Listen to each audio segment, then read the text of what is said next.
when honor was not just a word whispered in the halls of forgotten empires. A time when the Arab world acted decisively, driven by an unshakable resolve to defend the dignity of its people. Over 1,300 years ago, a single act of piracy sparked a response that would alter the course of history. In 711, a teenage general named Muhammad ibn Qasim led an army across deserts and rivers, toppling kings and fortresses, not for conquest alone, but to avenge the violation of his people's dignity. The Arab world, united and unyielding, stood as a beacon of strength. But what of today? The Arab world, once the vanguard of action and honor, now watches in silence as Gaza burns and Syria weeps. This is a story of action, of a time when the Arab world refused to bow to injustice. It is also a story of reflection, a mirror held to our present, forcing us to ask, what has been lost in the march of centuries? What lessons can the past teach us about courage needed today? As we journey through the sands of time, retracing the footsteps of a 17-year-old commander, let us also confront the question that lingers in the ruins of Gaza and the refugee camps of Syria. When will honor and action walk hand in hand again?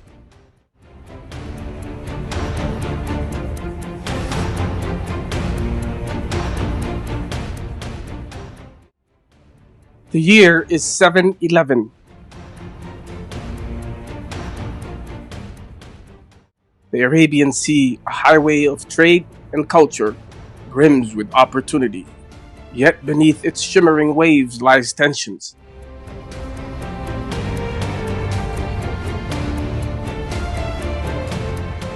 Along Sindh's shores, chaos reigns, a haven for pirates and lawless raiders preying on ships laden with treasures. But it was one act of defiance that changes everything.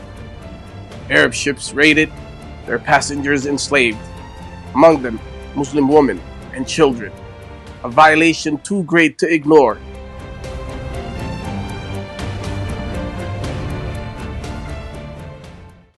Across the sands of Basra, word reached Hajjaj ibn Yusuf, the governor of the Eastern Caliphate. His response was swift and decisive. Only one man would lead the mission of justice, a young, audacious, 17-year-old general, Muhammad ibn Qasim. Ibn Qasim was entrusted with a monumental task: to restore honor, subdue lawless, and bring Sindh under the banner of the Caliphate. Debal, the gateway to Sindh, stood as an impenetrable fortress. Its defenders, led by Raja Tahir, cousin Bashjahra, prepared for the inevitable. Muhammad ibn Qasim had arrived with a fleet of ships, siege engines, and 6,000 men, ready to test Sindh's resolve. For days, the city's highway held firm against the brutal onslaught. But Ibn Qasim was no ordinary commander. Under his orders, siege engines battered the defenses while his archers maintained a deadly rain of arrows. Fear began to spread among the citizens, their morale crumbling as the stories of Debal's potential destruction swept through the streets. When the gates fell, Debal's fate was sealed. Bashjahra fled, and the once proud port city lay in ruins. Ibn Qasim's conquest was only beginning. Bashjahra found temporary refuge in Budia, rallying its defenders under Kara Katok, a local leader. Together, they devised a desperate plan, a nighttime ambush of Ibn Qasim's encampment. Under the cover of darkness, the Sindh warriors split into 4 groups, seeking to exploit the element of surprise.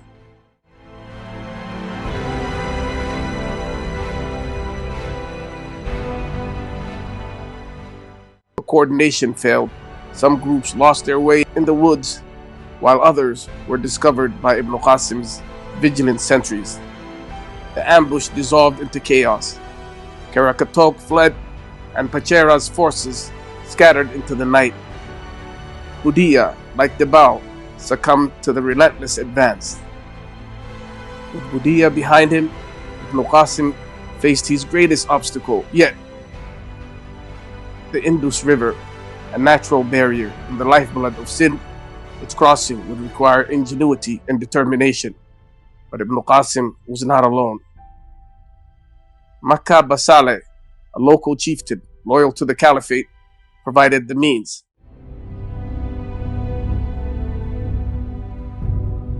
Boats were lashed together to form a makeshift bridge, allowing Ibn Qasim forces to cross.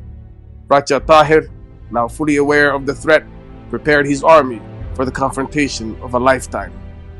Raja Tahir, the proud ruler of Sindh, stood defiant at Aror, his capital.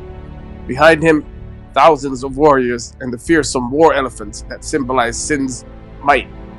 Ahead of him, Muhammad ibn Qasim's disciplined force, a smaller army, but one honed by strategy and resolve. The charge of the elephants was meant to shatter Ibn Qasim's lines, but the young commander had prepared for this. Flaming arrows turned the beasts into frenzy, their rampage wreaking havoc on Sindh's own ranks.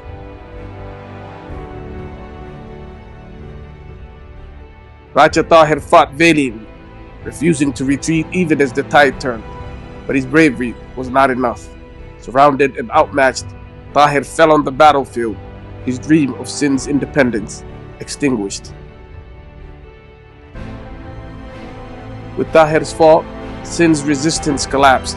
City after city swore allegiance to Ibn Qasim. Yet his conquest was not one of destruction. Recognizing the region's diversity, he implemented policies of tolerance, allowing Hindus and Buddhists to practice their faith under the caliphate's protection. By 713 CE, the conquest of Sindh was complete. Muhammad ibn Qasim, barely 20 years old, had achieved the unimaginable. His campaigns not only reshaped Sindh, but also laid the foundation for centuries of cultural and economic exchange.